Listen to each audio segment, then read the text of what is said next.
All right, welcome to the YouTube-only special GetUp Crew extra segment where we're going to discuss relationships because we never talk about relationships on air. It's kind of our specialty. Yeah, so this is something we actually didn't get to on air, where people are kind of crapping on Ayesha Curry because she said that she puts her relationship. Ayesha Curry is Steph Curry's wife. You've all seen her. She's not afraid of being out there. And it's clear that Steph loves her. And they have kids together. How many kids do they have together? Is it four? Three or four? I was going to say four, but yeah. They got enough. They have children together. By the way, can I just say, I can't believe Riley's like 12. Remember when she was like the little, Yeah. little at the press conference? Yep. Oh my God. They have 4 kids, by the way. Four Crazy. kids. So they have 4 kids together. And Ayesha Curry recently was talking about how she puts her relationship with Steph, above the kids. And as a headline, of course, people are freaking out about that. Well, can you explain a little bit more? Because I didn't see where she said this. What was like the context? Like, and when she says puts it above, like, is it, if we're in a boat dying, who am I throwing over? Yeah, or is it just kind of like... And that's what I think that... Or is it just like day-to-day and priorities, stuff like that? Okay, so I'm gonna read her quote. Okay. All right. She was talking about her. I don't know. She has like a brand or something called Sweet July, and she was talking to somebody about it in People magazine. She said, "I think for us, our relationship always comes first. Then we're parents, and that works for us because then you have 2 happy people raising the kids in the house. So the family sector in our lives always comes first." That's the way Nicole explained. My wife says that to me all the time. She's like, we need to put our relationship above everything else for that reason. That makes sense. It does make sense. But people hear the extreme. It's a Titanic situation, and there's and there's only Right, they're space. throwing the kids overboard. Yeah, there's only space for one person on that raft. Who are you gonna say? I mean, come on, man, come on. But that to me, what she's saying makes sense. But not everybody was agreeing with her. A lot of people were giving her crap, and they were like, "Well, you need to put the kids first." Blah blah blah blah blah. But I'm about. Oh, you were gonna say that, but now the way that she said it makes sense, though, right? Who? Ayesha? Well, I'm looking because you were looking up in the air, like, that. No, I'm in total agreement with her. I don't get people who are, who don't understand where she's coming from. I mean, I put my kids first in a lot of things. I wouldn't change it. Well, yes, I would. I would change things a little bit more. I would have put myself relationship way before the kids, because if you don't, everything suffers, everything falls apart. It's like a domino effect. If the parents at the head of everything aren't in a good space, everything else will just fall apart. And then for me, eventually what ended up happening was my kids still suffered because that's the thing. I didn't put myself first, didn't put relationship first. So yeah. Think about all the situations where you hear where people stayed together for the kids, and the kids were like, "Yeah, my parents stayed together for us." I could tell they hated each other, right? How many people do you know? Well, we do that anecdotally, or have you ever heard anybody say, "Oh man, my parents loved each other so much, and that made us suffer as kids"? Because they loved each other so much, they neglected it. Yeah. No, you've never, ever, ever, ever, ever heard that. Because that's just not how it works. The kids kind of mimic and they see what they see. My kids all the time, they'll say, "Who do you love more? Do you love us?" Oh, yeah. What? Do you love us or do you love mommy? Or they'll ask Nicole, they're like, "Who do you love more, Poppy or us?" And we'll explain. We're like, it's a different type of love. It's a completely different. Why? Okay. Well, we didn't know you and we loved you before we even met you. All right? But we chose each other. Yep. That's a whole different thing. That's a great way to explain it. Yeah, like you choose the person that you're like. They're not. the person that you're with isn't thrust upon you and you have to make it work. You know, like some people, like, you know, you got family who you're like, I got to make it work because we're family, but not your significant other. But it's just a different type of love. I don't know which is more. It's a different type of love. And let me guess, they still don't get it. They get mad because they hear that. And they just want you to say them. They want a definitive answer. Yeah. If you're not saying us, they're like, no, blah, blah, blah, blah, but. Let me ask you guys this. Do you think it matters, like say Leroy in your situation, do you think it matters if the relationship you're referring to is not with the mother of the children? Like, because it could still be with, like, let's just say in your case with Tina, your kids are obviously older now, but let's just say that you're with Tina and you are still raising your kids in the household. She's not their mother, but would you still put the relationship first? Absolutely. Okay. Absolutely. I think it's extremely important. Ramiro, you could speak on this. It's extremely important for kids, I think no matter what age, to see how you treat your significant other.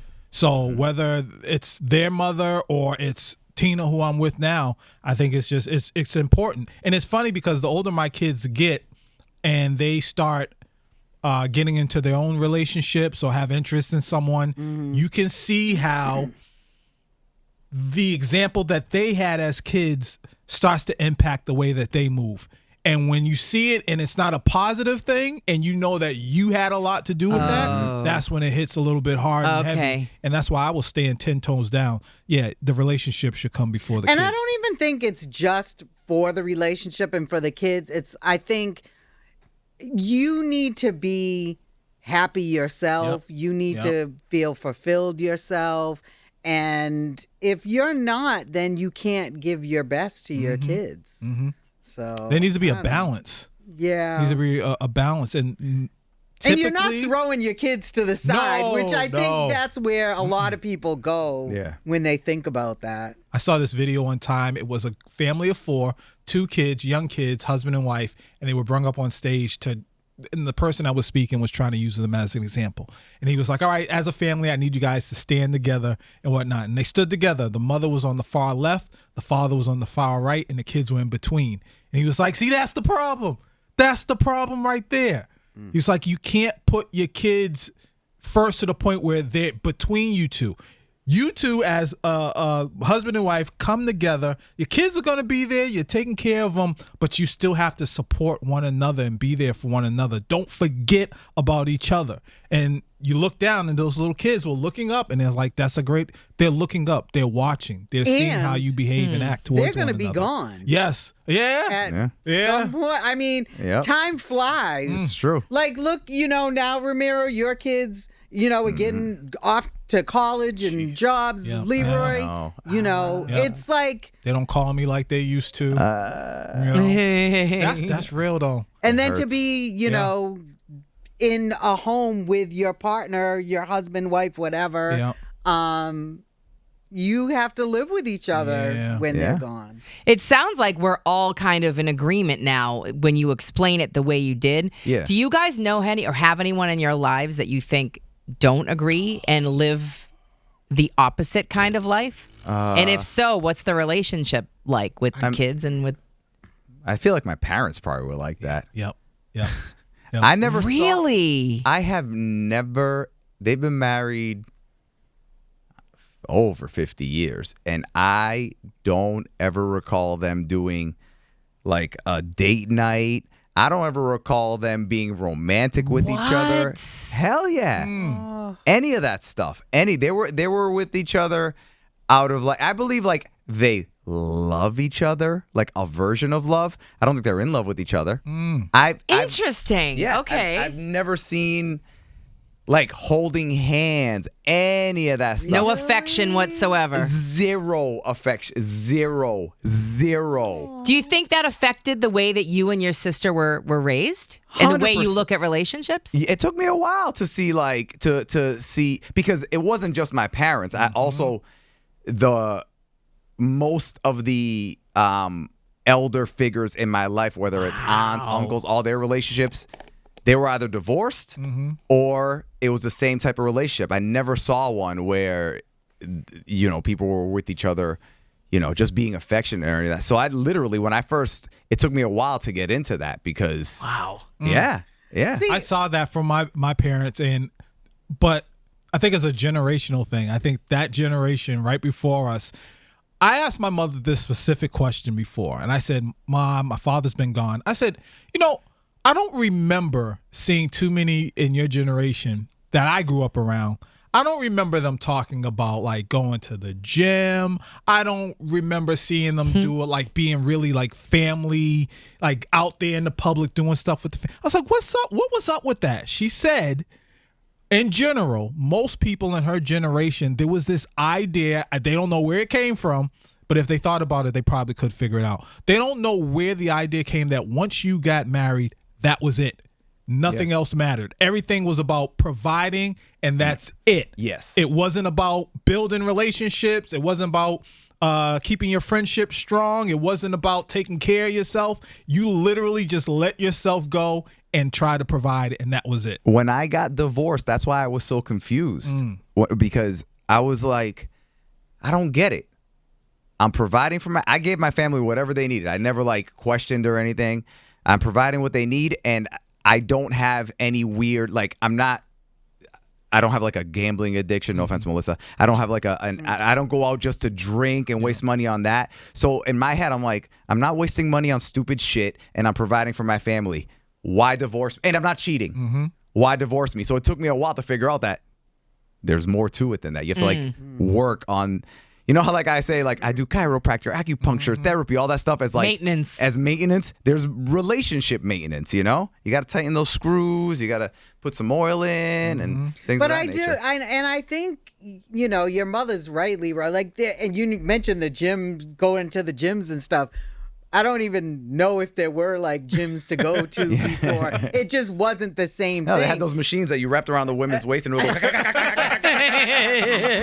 You ever watch something old school and be like, dang, they were 28 and they look like they were, Oh my God. And Yeah. my mother was like, yo, the goal was to get married, have kids, and after that, nothing else mattered. Yeah. And it's like, Well, I look at my parents. So, my father's been gone. Oh my gosh, it's been almost 3 years now.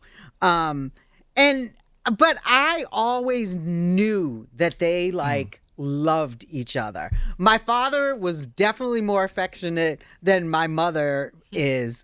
And it's so funny because even, towards the end when he was like in the nursing home and stuff, he was still always so very affectionate with my mother. He was always like, come give me a kiss. It was really, really sweet. If I ever saw my parents do that, I'd be like, who Right. who snatched your bodies? their bodies? This Or about who my slipped you a parents. roofie? But I don't ever remember there was no going out to dates. Even there wasn't let's go out to eat. There wasn't a whole lot. The big deal was when my mother was working Thursday nights, my father took us out for roast beef subs. It just wasn't the same, the culture was just different and dating was different. Yeah. It was like, okay, you go out on a couple dates and let's get married. It's, And then never go out on a date again. Right. Well, you have to continue now to date the person that you're with. Wow. Yeah, it took me a while to figure it out.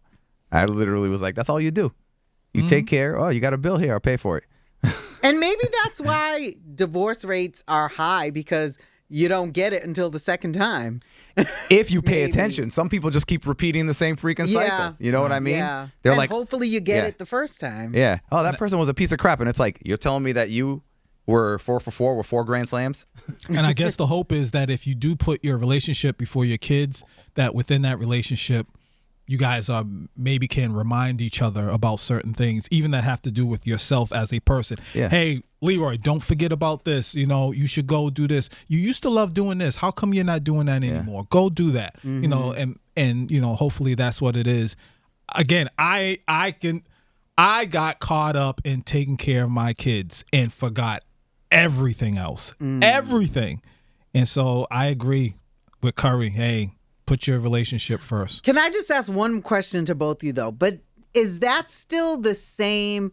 Because it seems like with me having a baby in the house, it's like, how do you do that when babies need so much attention at that age? It's hard. I mean, you go through different stages, but that's one of the things that makes me laugh whenever a couple is on the verge of breaking up and they're like, let's get married. And then they're on the verge of divorcing and they go, let's have a baby. And I'm like, are you insane? I'm like, when you are rock solid and you have a baby, there are times that you're going to hate each other's guts over something stupid. The baby's crying in the middle of the night and you're like, I'm going to pretend I'm still sleeping because I'm so tired. And then the other person, you could tell they're awake, but they're not getting up to take care of the baby. Like, so that causes, it's because you're throwing another person into the relationship. So you have to like figure out how to manage it. But so were you and Nicole able to, when they were babies still maintain that? Yeah, there's a lot of logistical stuff they have to take care of, but we try and sneak it in when we can. Sometimes it's really minimal, going to bring coffee. Going to bring coffee to her. Like, we are very lucky that all of the grandparents are alive. All of the grandparents are close. They help a lot. And all the grandparents love being grandparents and taking care. Because some grandparents are like, I'm out, man. Deuces. But so we're blessed with that. So whenever we needed something, we'd be like, let's, Yeah. here, take it. But we throw the hot potato. But but yeah, it's definitely I agree with Ayesha Curry on that one, 100%. Interesting. Like and subscribe because we love you.